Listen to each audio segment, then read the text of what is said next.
Dear student, do you know the angiosperms that bears beautiful flower? Have you observed the flower of rose, hibiscus, marigold? A number of flowering plants that bears very beautiful flower. They are very rich in their color, fragrance that attracts us. Why the rose bears flowers? Is it for you? For girls? ನೀವು beautiful ಆಗಿ ಕೂದಲು ಬಾಚಿಕೊಂಡು ಜುಟ್ಟಿಗೆ ಹಾಕ್ಕೊಳ್ಳಕ್ಕೆ ಅದು rose beautiful flower ಬಿಡೋದು ಇಲ್ಲ. ಯಾರು ನೀವು flower ಮುಡ್ಕೊಂಡಿದ್ದೇ ನೋಡಿಲ್ಲ ನಾವು. ನಿಜವಾಗ್ಲೂ ಇದು ಬಾಯ್ಸಿಗೆ ಇರಬೇಕು. ರೋಸ್ ಬ್ಯೂಟಿಫುಲ್ ರೆಡ್ ಫ್ಲವರ್ ಬಿಡೋದು ಬಾಯ್ಸಿಗೆ ಇರಬೇಕು. To express their feelings, to propose their love feelings. ನೋಡಿರ್ಬೋದು ಹಳೆಯ ಫಿಲ್ಮ್ಗಳಲ್ಲಿ ನೀವು ಹೀರೋಯಿನ್ನಿಗೆ ಫ್ಲವರ್ ಕೊಟ್ಟು ಐ ಲವ್ ಯು ಅಂತ ಹೇಳುವಂಥದ್ದನ್ನು, ಐ ಲವ್ ಯು ಅಂತ ಹೇಳಿ ಪ್ರಪೋಸ್ ಮಾಡೋಕ್ಕೆ, ಲವ್ ಫೀಲಿಂಗನ್ನು ಪ್ರಪೋಸ್ ಮಾಡೋಕ್ಕೆ ಹೂ ಬಿಟ್ಟಿದ್ದ ಇದು. ಸೊ ಸಾಕಷ್ಟು ಫಂಕ್ಷನ್ಗಳಲ್ಲಿ ಈ ಫ್ಲವರ್ನ ಯೂಸ್ ಮಾಡೋದು ನೋಡ್ತೇವೆ. ಒಂದು ಮ್ಯಾರೇಜ್ ಫಂಕ್ಷನ್ ಆದರೆ ಹಿಂದೆ ಬ್ಯೂಟಿಫುಲ್ ಡೆಕೋರೇಷನ್ ಮಾಡಿರ್ತಾರೆ ಫ್ಲವರಿಂದ. ನಮ್ಮಲ್ಲಿ ದೊಡ್ಡ ಏನೋ ಮನೆಯಲ್ಲಿ ಪೂಜೆ ಆಗಿಬಿಟ್ರೆ ಅಲ್ಲಿ ನಾವು ಫ್ಲವರ್ ತಂದು ಅಲಂಕಾರವನ್ನು ಮಾಡ್ತೇವೆ. ವಿಜಯದಶಮಿ ಬಂತು ಅಂದರೆ ವೆಹಿಕಲ್ ಸಿಗಲ್ಲ, ಮಾರಿಗೋಲ್ಡ್ ಮಾಲೆಯನ್ನು ಹಾಕಿಬಿಟ್ಟು ಶೃಂಗಾರ ಮಾಡ್ತಾರೆ. The beautiful flowers are very A fascinating structure. The flower is a fascinating structure, so that forms a part of human life.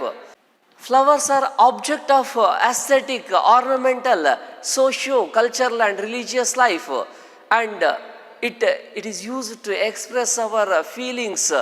It is an important symbol of expressing the love, affection and happiness, our feelings. So not only this, the angiosperm bears flowers not only for us, for itself. Any flowering plants that bears the beautiful flower not to attract the human beings, it attracts the insect for pollination. So you can see different flowers. It is a highly modified flower, is a highly modified structure of an angiosperm concerned with sexual reproduction. You have to discuss the sexual reproduction in flowering plant. Sexual reproduction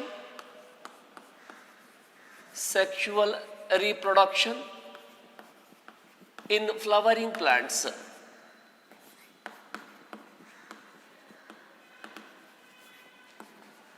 So the flower is a highly specialized reproductive organ concerned with sexual reproduction.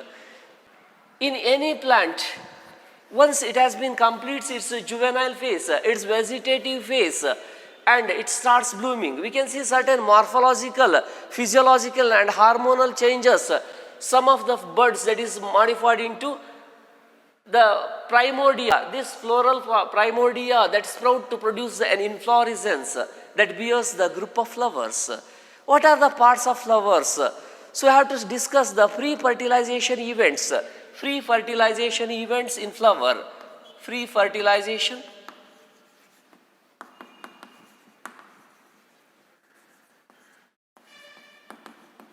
events.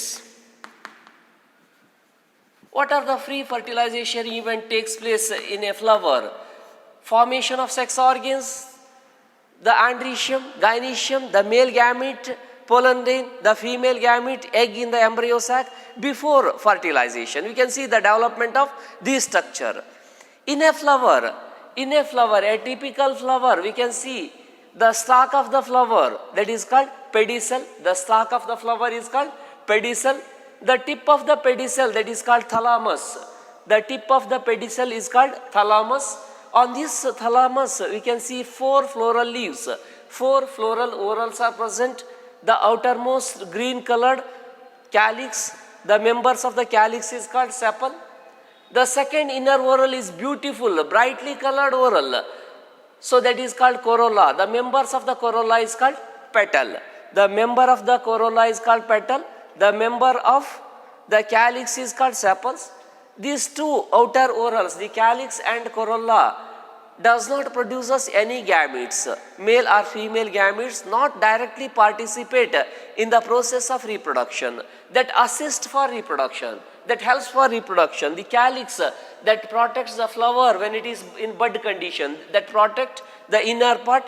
The corolla is very beautiful, attractive whorl that attracts the insect for pollination. The calyx and corolla are called accessory whorls. The third inner whorl. The third inner whorl is the androecium. Androecium is the third inner whorl that is made up of stamens. It is made up of stamens. Each stamen consists of a filament and two anther lobes. So this is the male part of the flower. Androecium is the male part of the flower. The total number of stamen present in a flower together called androecium. It is the male part of the flower. A single stamen, a member of androecium consists of a long slender stalk called filament and two lobes at its apex, that is called the anther. Anther contain pollen grain, that is the male gamete. Innermost layer of the flower, that is called the gynoecium. Gynoecium consists of basal bulbous or bulged portion, that is called ovary, that contain ovule. And we can see a long slender stalk called style, and uppermost receptive portion, the stigma. So this is called gynoecium, female reproductive part, it is called gynoecium. It is also called the pistil, and the members of the pistil is called carpel. So you have to discuss in detail the stamen, microsporangium and pollen grain. Stamen, microsporangium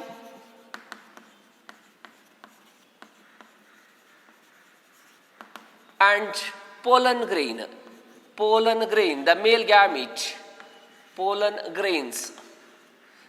So the stamen is the male reproductive organ. The androecium is the male reproductive part in a flower. The androecium is the male reproductive part. Whatever the number of stamens, it may differ in different flowers, different species. The length varies, the structure varies, and chamber in the anther that varies from flower to flower. We can see lot of variation. But a typical stamen, a member of the androecium that consists of a very long, slender stalk, that is called filament. At the tip of this filament, we can see a bilobed anther. Two sacs, two chambers are present, that is the bilobed sac. A large sac is present. This sac is called theca. Two thecas are present, so we call it as dithecous. If a single theca is present, that is called monothecous. You can see a filament and anther. Two anther lobes are present, that forms the male reproductive organ, the stamen. Stamen is the male reproductive organ, consists of a long slender stalk called filament and two anther lobes. So these two anther lobes are connected by a connective tissue. We call it as connective. So it is a sac-like structure in which we can see the sporogenous tissue. The microspores are produced, the pollen grains are produced within this anther lobe. After maturation, it dehisces, it split longitudinally and dehisces its pollen grain. So we have to study the structure of this anther. If you take a transverse section of this anther, usually a bilobed structure, we can see a tetrasporangiate, a tetragonal in appearance,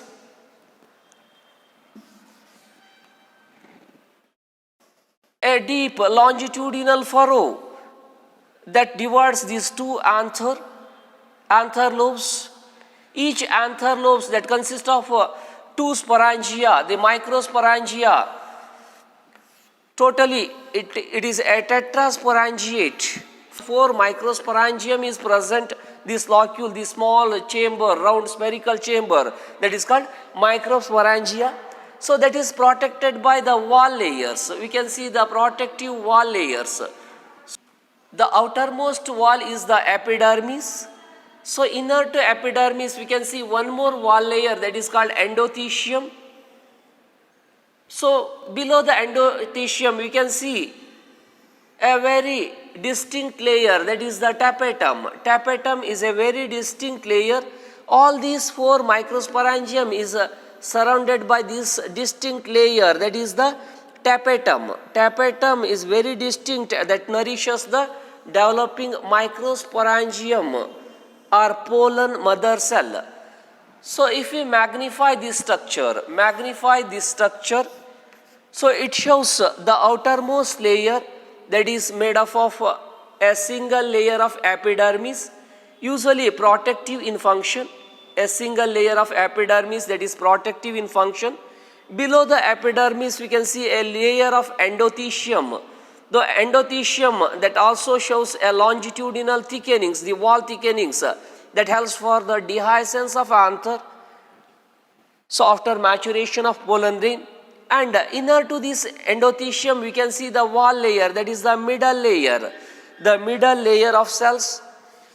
So inner to this middle layer we can see the tapetum. As I told, it is very distinct layer, the tapetum, that contain lot of food material, dense protoplasm and multinucleate condition. More than one nucleus is present, sometimes two or maybe more. Multinucleate condition. So you can see the middle layer of cells here, 2 or 3 layers of cells are present in the middle layer. So below this middle layer we can see a very distinct layer that is made up of a distinct nucleus, dense cytoplasm that contain a lot of reserve food material, that nourishes the developing microspore. Inside this microsporangium we can see a compactly arranged cells that is called microspore mother cell or sporogenous cells. Sporogenous cells that is very compactly arranged, very active state of division, that undergo meiotic division and produces microspores. So this is the sporogenous tissue. This tissue is called sporogenous tissue. Sporogenous tissue. Sporogenous tissue. We can see the layer of tapetum. So the outermost layer that is called epidermis.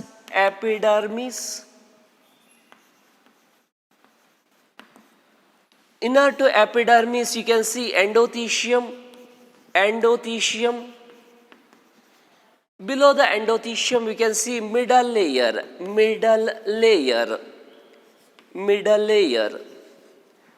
Yes, this is the structure of a typical anther in transverse section. At the center we can see the connective. Connective is present at the center that connects the two lobes of anther.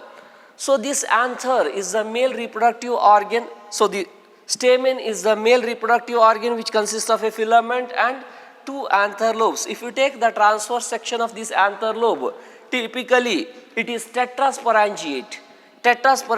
Each such lobe that consists of two microsporangium, a large spherical sac in each lobe. Totally the two lobes consist of two microsporangium each. Typically tetrasporangiate. We can see 4 microsporangium. This structure is called microsporangium.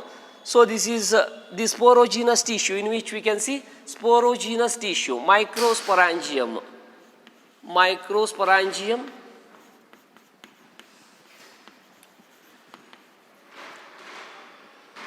You can see connective. So this is microsporangium.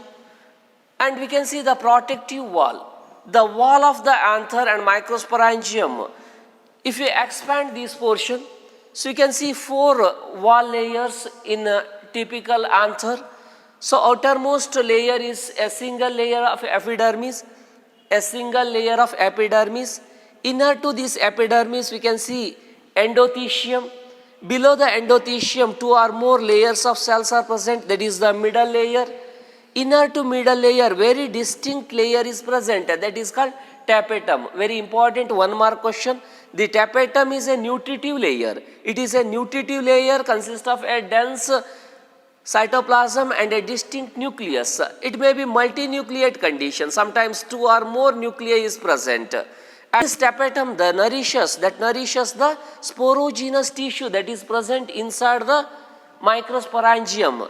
This sporogenous tissue is compactly arranged pollen mother cell. So this one is the pollen mother cell, or we call it as a microspore mother cell. It is also called microspore mother cell. This microspore mother cell or pollen mother cell. So this pollen mother cell, this microspore mother cell undergo meiosis or meiotic division that forms the two cells, that is haploid. Two cells again divides, undergo second meiotic division, forms four cells.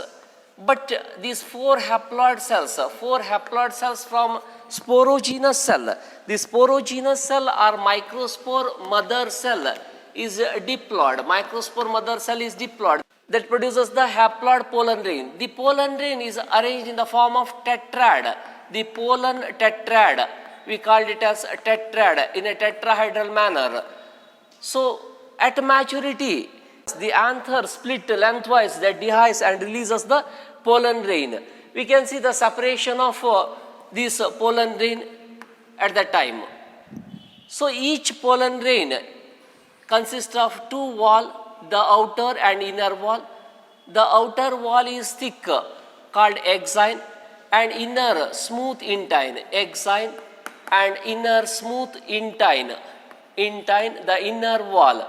So inside which we can see a large cell with a irregular shaped large nucleus, that is called vegetative cell.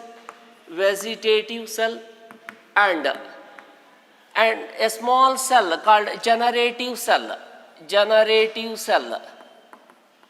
Generative cell. The pollen grain that shows ornamentation. Ornamentation in different plant. So you can see the smooth intine, but exine shows the ornamentation, the wall thickening that forms a thick wall layer, that contain a thick wall layer. So this exine is interrupted at many places with a small pore, only intine is present, that is called germ pore. Germ pore. The exine is made up of sporopollenin, very thick wall material that is resistant to chemical, alkalis, acid and temperature. No such enzymes to degrade this exine, the sporopollenin component of exine. So the pollen grain or the microspore is the male gamete. That male gamete consists of outer wall layer called exine. The exine is made up of sporopollenin. Sporopollenin, the wall material, thick resistant wall material that is resistant to temperature, acids, alkalis. The intine is smooth. Intine is smooth. Intine is smooth, and it is made up of cellulase. Cellulase and pectin as the wall component in this intine. So you can see a lot of nutrient in vegetative cell. The nutrient material, a large irregular shaped nucleus is present in vegetative cell, and it is very large in size. And the small spindle shaped cell, that is the generative cell that float in the large vegetative cell. Nearly about 60% of plant family that liberates the pollen grain in the form of binucleate condition. Binucleate condition, but in sometimes, so this nuclei divides into two. It forms two nuclei, that is the sperm nucleus. Sperm nucleus, we can see two sperm nucleus. Two sperm nucleus, it liberates in this condition. Trinucleate condition. This condition is called trinucleate. Trinucleate condition. And this pollen grain at the time of dehiscence of anther that gets released from the anther, in number of human population that causes lot of allergies, the nasal congestion, asthma and bronchitis and allergic diseases. But these pollen grains are very nutritious. Now it is very fashion to use the food supplement, the pollen grain as the food supplements. In Western countries, the pollen tablets and pollen syrups are available in the market, and it increases the performance of athletes and the race horses. The viability of pollen grain, the viability of pollen grain varies from plant to plant. It may be after the transfer of this pollen grain on the receptive stigma, it must transfer. So it must be viable. In rice, wheat, oat, barley, it may be viable for about 30 minutes. 30 minutes. In some other organism belongs to Rosaceae, Leguminosae and Solanaceae. We can see the viability of this pollen grain before the transformation into receptive stigma, that is nearly about months together. So that is about microspore or pollen grain, the male gamete. We have to discuss about the female gamete and the production of female gamete, female sex organ, the carpels, pistil. So which one is the female reproductive organ in this flower? The gynoecium. The gynoecium is the female reproductive organ that consists of basal swollen part, the bulged part called ovary, in which we can see the megasporangium, the ovule, and we can see a long slender stalk that is called style, the uppermost receptive part called stigma. A typical carpel, the members of gynoecium that consist of ovary, style and stigma. Style and stigma. Stigma is the uppermost part that is receptive, that can able to receive the pollen grain.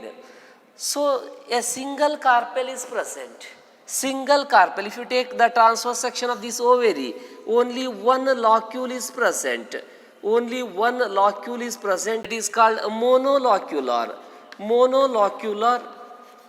If only one carpel is present, only one style, stigma, and say single ovary, a single carpel is present, that is called monocarpellary. Monocarpellary. If a single locule is present, that is called unilocular. Single chamber is present, that is called unilocular or monolocular. We call it as unilocular. Unilocular. A single locule is present. Monocarpellary, unilocular. We can see the wall of the ovary. This is the ovary wall. Ovary wall. This is the chamber or locule in which we can see the ovule. Ovule. So inside the ovary, the ovule is present. In hibiscus, we can see 5 stigma. 5 stigma. So each stigma represents its own carpel. If you take the cross section of this ovary, you can see 5 chambers, the 5 locules that represents 5 carpels. 5 carpels are present, that is united. Pentacarpellary syncarpus. 5 carpels, pentacarpellary. Single carpel is present, that is monocarpellary. A single carpel. If 2 carpels are present, 2 carpels, that is called bicarpellary. Bicarpellary condition. 3 carpels are present, that is called the tricarpellary condition. Tricarpellary condition. 4 tetracarpellary. If 5 carpels are present, that is called pentacarpellary. Pentacarpellary. 5 carpels. Pentacarpellary condition. Number of locules. Based on the number of locule, it is called unilocular. 2 locules are present. If 2 locules, by the development of a false septum or rhapulum, we can see 2 locules. That is called bilocular. Bilocular condition. 3 locules. Here only 3 carpels are present, but locule is single. Monolocular. Single locules. If 3 locules are present, 3 locules are present, 3 chambers are present, that is called trilocular, tetralocular, pentalocular or multilocular condition. Based on the number of carpels, we call it as unicarpellary, bicarpellary, tricarpellary, tetracarpellary, multicarpellary or polycarpellary condition. Number of locule, chamber ಎಷ್ಟಿದೆ, ovary ಒಳಗಡೆ chamber ಎಷ್ಟಿದೆ ಅದನ್ನು ಲಾಕ್ಯೂಲ್ ಅಂತ ಹೇಳಿ ಕರಿತೇವೆ. ಲಾಕ್ಯೂಲ್ ಮೇಲೆ ಗೈನೀಷಿಯಮನ್ನು ಎಷ್ಟು ಲಾಕ್ಯೂಲ್ ಇದೆ, ಯೂನಿಲಾಕ್ಯುಲರ್ ಇದೆಯೋ ಬೈಲಾಕ್ಯುಲರ್ ಇದೆಯೋ ಅಂತ ಹೇಳಿ ಕನ್ಸಿಡರ್ ಮಾಡ್ತೇವೆ. ಈ ಗೈನೀಷಿಯಮ್ ನಿಮಗೆ ಗೊತ್ತಿದೆ, number of the members of the sepal is called calyx. 5 sepals together form calyx. The members of corolla is called petals. Members of androecium is called stamens. The members of gynoecium is called carpels. It may be single, monocarpellary. ಎರಡು carpel ಇರ್ಬೋದು, ಕೆಲವೊಂದರಲ್ಲಿ ಎರಡು carpel ಇರ್ಬೋದು. ಬೈಕಾರ್ಪೆಲೇಟ್ condition, 2 carpels. ಎರಡು carpel free ಇರ್ಬೋದು, ಎರಡಕ್ಕಿಂತ ಜಾಸ್ತಿ carpel ಕೂಡ ಇರ್ಬೋದು, ಒಂದರಲ್ಲಿ ಜಾಸ್ತಿ ಕಾರ್ಪೆಲ್ ಇರ್ಬೋದು. So you can see the polycarpellary condition, polycarpellary condition. So these carpellary or multicarpellary condition based on the number of carpels. Single carpel is present, that is monocarpellary. 2 carpels are present, that is called bicarpellary. More than 2 carpels, that is called multicarpellary condition. So even though 5 carpels are present in hibiscus, we can see the union of style and ovary. Ovary and style gets united, only the stigma is free. So that is united. Other portion of the carpel gets united. That is called syncarpous condition. Syncarpous means carpels are united. Syncarpous means carpels are united. 5 carpels are present, that is united. If 2 carpels are free, many carpels are free. If the carpels are free, that is called apocarpous. Apocarpous condition. Apocarpous gynoecium. Carpels are free. ನೀವು ಸಂಪಿಗೆ ಹೂವಲ್ಲಿ ನೋಡಿದರೆ, ಸಂಪಿಗೆ ಹೂವಲ್ಲಿ ಒಂದೇ flower ಸ್ಟಾಕಲ್ಲಿ group bunches of fruit ಬರ್ತದೆ. ಪ್ರತಿ ovary ಒಂದೊಂದು ಫ್ರೂಟ್ ಮಾಡ್ತದೆ. ಅಪೋಕಾರ್ಪಸ್ ಗೈನೀಷಿಯಂ ಇದೆ, ಪ್ರತಿ ಕಾರ್ಪೆಲ್ಲೂ ಕೂಡ ಒಂದೊಂದು ಫ್ರೂಟನ್ನು ಪ್ರೊಡ್ಯೂಸ್ ಮಾಡ್ತದೆ. Carpels are free. ಆದರೆ ಇಲ್ಲಿ ಕಾರ್ಪೆಲ್ ಜಾಸ್ತಿ ಇದೆ, ಯುನೈಟ್ ಆಗಿದೆ. Syncarpous. Carpels are united, that condition is called syncarpous. Carpels are free, that is called apocarpous condition.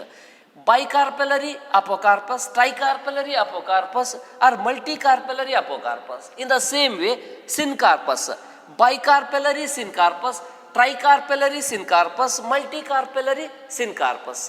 ಇದೆಲ್ಲ ಯಾಕಪ್ಪ ಕಲಿಬೇಕು? We can see the morphological variation, anatomical variation, embryological variation in different plants. So it is very must to learn these variants. ಯಾವುದೋ ಒಂದು ತಗೊಂಡು ನಾವು ಕಲ್ತಿರ್ತೇವೆ, ಮತ್ತೊಂದರಲ್ಲಿ ಮತ್ತೊಂದು ಪ್ಲಾಂಟಿನ flower ಅಥವಾ ಗೈನೀಷಿಯಂ ತಗೊಂಡಾಗ ಅದು ಬೇರೆಯೇ ಇರ್ತದೆ. ಆವಾಗ ನಮಗೆ ಬಹಳ ಕಷ್ಟ ಆಗ್ಬಿಡ್ತದೆ, ಅದನ್ನು ಅಂಡರ್ಸ್ಟ್ಯಾಂಡ್ ಮಾಡ್ಕೊಳ್ಳೋಕ್ಕೆ ಭಾಳ ಕಷ್ಟ ಆಗ್ಬಿಡ್ತದೆ. So you can remember these morphological variations. Afterwards we have to study the pistil, megasporangium is also called ovule and embryo sac. We have to study the embryo sac.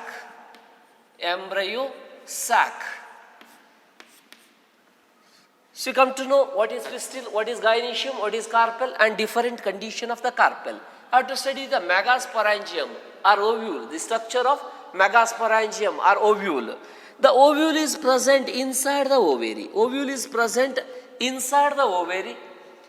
So it may be single or may be many. In rice, wheat, we can see a single ovule that develops into single seed in fruit. In mango, we can see a single seed. But in tomato, brinjal, we can see number of seeds in the fruit. So that is developed from the number of ovule present in the ovary. So we have to discuss about this megasporangium. The ovary, within the ovary we can see ovule. The ovule, a typical ovule or megasporangium consists of a nutritive tissue that is called nucellus, in which the embryo sac or female gametophyte is present. So embryo sac is the female gametophyte that is embedded within the nutritive tissue called nucellus. So embryo sac is the female gametophyte. The pollen grain is the male gametophyte. Pollen grain is the male gametophyte that carries the male gamete.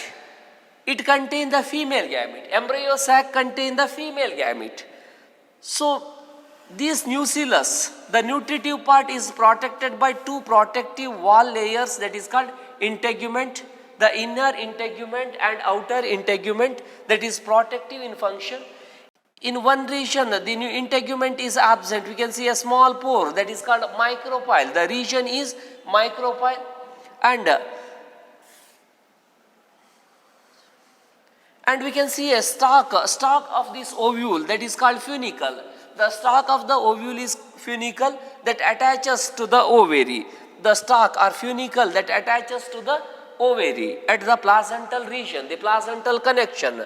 The point of contact between the funicle and the megaspore is called hilum. So this is the structure of a typical megasporangium or ovule. It is called anatropous ovule. That is the funicle, the micropyle come closer to the funicle. This is completely twisted. This type of ovule is called anatropous ovule. Nearly about 85% of plant families shows this type of ovule, anatropous ovule. In some others we can see arthrotrophus, campylotropous, amphitropous, hemianatropous and different types of ovules. So how these ovules are developed, how the embryo sac in the ovule gets formed, how this embryo sac is developed. So any one of the cell near the micropylar region in the nucellus get very distinct, that is called archisporial cell. One of the cell in the nucellus towards the micropylar region gets distinct. It contains dense cytoplasm, very distinct nucleus called archisporial cell. This archisporial cell undergo meiotic division, a sequence of meiotic division that is called megasporogenesis. The process is called megasporogenesis. Formation of megaspore from the megaspore mother cell is called megasporogenesis. This is a sequence of meiotic division. So it follows the meiotic division. These archisporial cell are megaspore mother cell. Megaspore mother cell undergo meiosis that produces 4 haploid cell. Like as in the pollen ring, there is production of haploid microspore from the microspore mother cell. You can see the formation of megaspore from megaspore mother cell by meiotic division. It produces 4 haploid megaspore.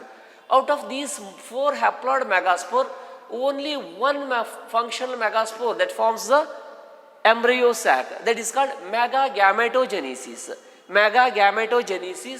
So this functional megaspore survives. The functional megaspore survives and all other 3 megaspores that degenerate, disintegrate. So the development of a single megaspore into embryo sac, that is called monosporic type of development. Monosporic type of megasporogenesis or development of embryo sac. So this functional megaspore contain a very distinct haploid nucleus. This haploid nucleus undergo mitotic division. The haploid nucleus undergo mitotic division to produce 2 nuclei. The 2 nuclei moves towards opposite pole because of polarity. That moves towards opposite pole, that elongates in length, and in each pole it divides twice and produces. In the first division it produces 2 more nuclei. Again these 2 nuclei divides. Totally 4 nuclei are formed at each pole. It is totally 8 nucleated condition. Out of these 8 nuclei, 1 nuclei from each pole comes towards the center because of polarity. Those nuclei is called polar nuclei. 2 haploid polar nuclei, each from opposite pole, comes towards the center. So this formation of nucleus is a pre-nuclear division. It is a free nuclear division. It is not immediately followed by cell wall formation. So after the formation of 8 nuclei, it is followed by the cell wall formation. Towards the micropylar end, actually in this end, it is arthrotropous ovule. It is anatropous. It gets twisted. In the arthrotropous ovule, we can see the micropyle at this position, upper region. In the arthrotropous ovule, so we can see the micropylar region in this portion. We can see the arrangement of 3 nuclei that is laid by the cell wall to form 3 cells. One is the egg cell that contain a haploid egg nucleus, and two more cell, associated cell, that is called synergids. So these 3 cells grouped towards the micropylar region, the egg and synergids. One egg cell and two synergid cell, that it forms the egg apparatus. This together called egg apparatus. And opposite to this micropylar end, this end is called chalazal end. This end is called chalazal end. Towards the chalazal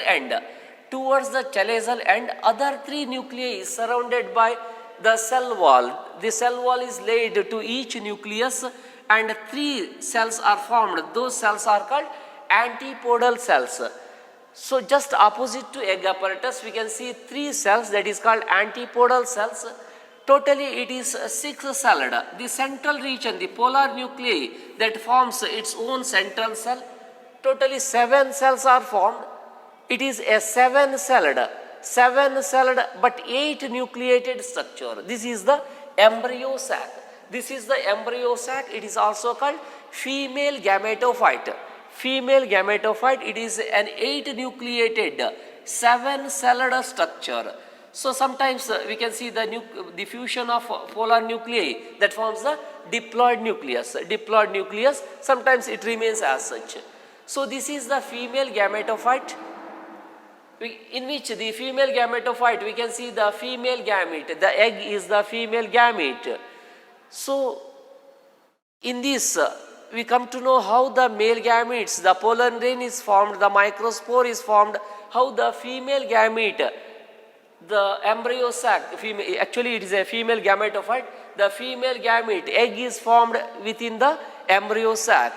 Then we have to discuss about the fertilization and post-fertilization event in the next video. Thank you. Thanks one and all.